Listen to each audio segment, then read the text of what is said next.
अरे democracy without representation कोई meaning है? तो कोई मीनिंग है नहीं। रिप्रेजेंटेशन होना जरूरी है। रिप्रेजेंटेशन है डेमोक्रेसी का प्राण तत्व। अगर ये प्राण तत्व में आपको कुछ हिस्सेदारी मिले तब तो माना जाएगा कि डेमोक्रेसी आपके लिए काम कर रही है। अगर आपको हिस्सेदारी नहीं मिल रही है और केवल आपको बीजेपी को हरवाने का अरे रिप्रेजेंटेशन की तरह है। आपने इसके बारे में कभी सोचा नहीं और दूसरों के ऊपर छोड़ दिया कि ठीक है आप लोग हमारे बारे में सोचो। वो चुनकर जाने के बाद सोचता ही नहीं। चुनकर जाने के बाद जब आपके बारे में नहीं सोचता तो आपको सोचना चाहिए। वो नहीं सोचता तो आपको सोचना चाहिए। आप सोच नहीं रहे इसलिए मैं सोच रहा हूं और सोच के आपको बता रहा हूं कि आपको विदाउट रिप्रेजेंटेशन वाली डेमोक्रेसी आपके काम की नहीं है, बिल्कुल काम की नहीं है। इसका कोई उपयोग नहीं है। आपका से ही नहीं है। अरे डेमोक्रेसी में अगर आपका से नहीं है, आवाज नहीं है, तो फिर आपके लिए है ही नहीं। आज प्रोग्राम का मुख्य उद्देश्य क्या होगा? उद्देश्य यह है कि देश में मुसलमानों का राष्ट्रीय स्तर का ऐसा संगठन, सामाजिक संगठन होना चाहिए जो वो अपनी बात खुलकर कह सके बगैर किसी दबाव के। इसमें हम उनको सपोर्ट देना चाहते हैं। वामसेफ के द्वारा, भारत मुक्ति मोर्चा के द्वारा हम उनको इस काम के लिए सपोर्ट देना चाहते हैं कि तुम एक सामाजिक संगठन खड़ा करो और अपनी आवाज़ में बोलो जो कहना चाहते हो, अंदर में जो भावना है। जी, थर्ड पार्टी बनाने की ज़रूरत क्या पड़ी सर? थर्ड पार्टी बनाने की ज़रूरत क्या पड़ी जब एनडीए और इंडिया है? जब थर्ड पार्टी का मामला तो उधर है, इधर तो नहीं है ना, ये मामला अलग है। हाँ, उधर है, उधर। इधर मैं थर्ड पार्टी की बात नहीं कर रहा हूँ। इधर ये तो मुस्लिम संगठन का मामला है। इनको कहा कि हमने 29 तारीख को तीसरा मोर्चा गठित किया है।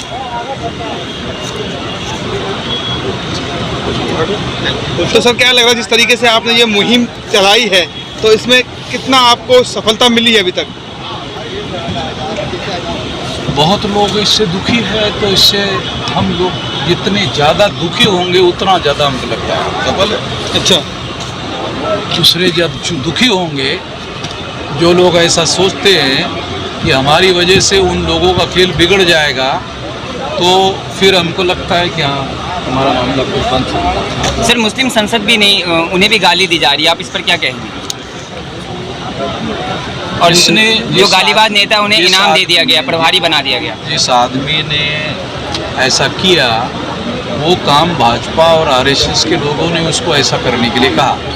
इसका सबूत ये है कि उसको स्टेट का प्रभारी बनाया। इसका मतलब ये है कि अभी 4-5 स्टेट में जो चुनाव हो रहा है उस चुनाव में किसी बैकवर्ड आदमी का इस्तेमाल वो करना चाहते थे, उसके लिए उसको लीडरशिप देना चाहते थे। अगर कोई ऐसा आदमी बोले तो सारे देश भर में हंगामा हो जाए तो उसकी नया नाम आ जाएगा। मोदी तो है ही है, तो एक नया नाम चाहिए। राजस्थान के लिए चाहिए, मध्य प्रदेश के लिए चाहिए, और ख़ास तौर पर उस राजस्थान में जो कम्युनिटी है उस कम्युनिटी को बिलोंग करने वाले आदमी को गाली देने के लिए कहा। वैसे तो बहुत सारे लोग हैं। क्या सर 2024 में सिर्फ हिंदू मुस्लिम पर वोट होगी? जिस तरीके से लिंचिंग की जयपुर में अभी मामला है। क्या है कि भाजपा की सफलता ही हिंदू मुस्लिम के थ्योरी पर है। अच्छा, अगर ये हिंदू मुस्लिम का इशू नहीं बनेगा तो भाजपा सफल नहीं हो सकती। क्योंकि सफल होने के लिए वो उनको ये बताना होगा कि 10 साल में हमने ये तीर मारा, वो तीर मारा। तो 10 साल में उन्होंने ये बताया ही नहीं कि उन्होंने क्या तीर मारा। लेकिन मोहन भागवत जी कह रहे हैं कि जितना देश हिंदुओं का है उतना मुसलमानों का भी है। मोहन भागवत जी कह रहे हैं जितना हक हिंदुओं का है उतना मुसलमानों का है। तो ये ठेका उनको दे रखा है ये कहने का। वो खुद ही डीएनए के अनुसार विदेशी है, उसको कहने का अधिकार है, तो मुझे है। लेकिन मोहब्बत का पैगाम तो फैला रहे हैं ना मोहन भागवत जी।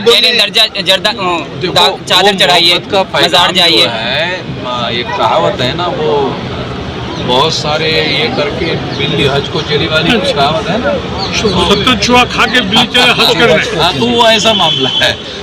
वो जो कहते हैं वो 70 चूहा करते बिल्ली हैं। ने खाया और फिर खाने के बाद वो बिल्ली जो है हज को जा रही है, ऐसा मोहन भागवत का मामला। लेकिन बीजेपी कह रही है 2024 में 400 पार। है। बीजेपी कह रही है इस बार 2024 में 400 पार। हो सकता है, हो सकता है। अब उन्होंने 405 सेट, अगर ईवीएम ने सेट ही कर दिया तो हो सकता है। ईवीएम को लेकर आपका क्या है? आप लगातार आंदोलन कर रहे हैं, आज भी अगर अभी तो हमने ईवीएम के बारे में, हमारा तो चुनाव आयोग पर लाखों लोगों का मोर्चा है दिल्ली में। अच्छा, हाँ, 5 लाख लोग चुनाव आयोग के सामने जुटेंगे। हम लोग लाखों की संख्या में जुटेंगे, कई लाख तो मैं आरएसएस के हेडक्वार्टर लेके गया था, यहाँ भी जुटेंगे। अब इस जुटान में कम से कम 50 छोटी पार्टियां भी शामिल होंगी। ये तो मैंने पहले अकेले घोषित किया था, मगर अब की बार 50 से ज़्यादा पार्टियां उसमें शामिल होगी। आप लेकिन सर लंबे समय हो गए आपको आंदोलन करते हुए, लेकिन सुप्रीम कोर्ट में ये मामला जाता है, वहाँ पे खारिज हो जाती है वीवीपैट को लेकर, मांग को लेकर, ईवीएम को लेकर, तो आप हमारी तो कोई बात अभी तक खारिज नहीं हुई। सर जिस प्रकार हजारों पार्टियां बन रही है तो फिर कैसे आप बीजेपी को नीचे हाँ, गिराओगे? ये तो समस्या है, इसीलिए तो इकट्ठा करने में लगे हैं। इकट्ठा कैसे कर रहे हो? इकट्ठा तो हो ही नहीं रहे हैं, कभी मुस्लिम देखो, लीग अलग हो रहा है, 51 पार्टी के लोगों को हमने संपर्क किया था, उसमें 32 पार्टी के लोग आए थे और दूसरे लोगों ने टेलीफोन पर कहा कि हम इसके साथ में हैं। ये जो आपका प्रपोजल है कि मिलकर चुनाव लड़ने का छोटी पार्टियों को, तो उनका कहना था कि हम आ नहीं पा रहे क्योंकि आपने बहुत शॉर्ट नोटिस में कहा, तो अगले मीटिंग में हम आएंगे। तो आपके जिस मुहिम पर कितनी पार्टियों का समर्थन आ चुका है अभी तक? 32 का तो अभी तक है, हाँ, मगर अभी आने वाली जो इस महीने के एंड में जो मीटिंग हो रही है उसमें 50 से ज़्यादा पार्टियां होंगी। क्या लगता है कभी टक्कर दे पाएंगे आप लोग भाजपा को? नहीं, हम लोग तीसरा मोर्चा गठित कर रहे हैं, अकेले तीसरा मोर्चा भाजपा को टक्कर देने लायक हो जाएगा ऐसा हमारा। तीसरा मोर्चा में कौन कौन शामिल होंगे सर? है? तीसरा मोर्चा में कौन कौन शामिल होंगे? तो लिस्ट है ना अपने पास में? जी जी, लिस्ट है हमारे पास में, हाँ। वो लिस्ट आपको हम देंगे हाँ, पार्टियों के नाम के साथ में। 32 पार्टियों की लिस्ट है, 51 पार्टी के नाम भी रिकॉर्ड में है। बहुत बड़ा चैलेंज है सर, जो आप लोग भाजपा को हराने की बात भी करते हैं और भाजपा को टक्कर देने की बात करते हैं, वहीं दूसरी ओर देखा जाए तो इंडिया भी भाजपा इस को चीज में टक्कर लगा हुआ देने है। के लिए एक और आसान काम है, बहुत ज़्यादा बड़ा काम नहीं, एक आसान काम है। कौन सा?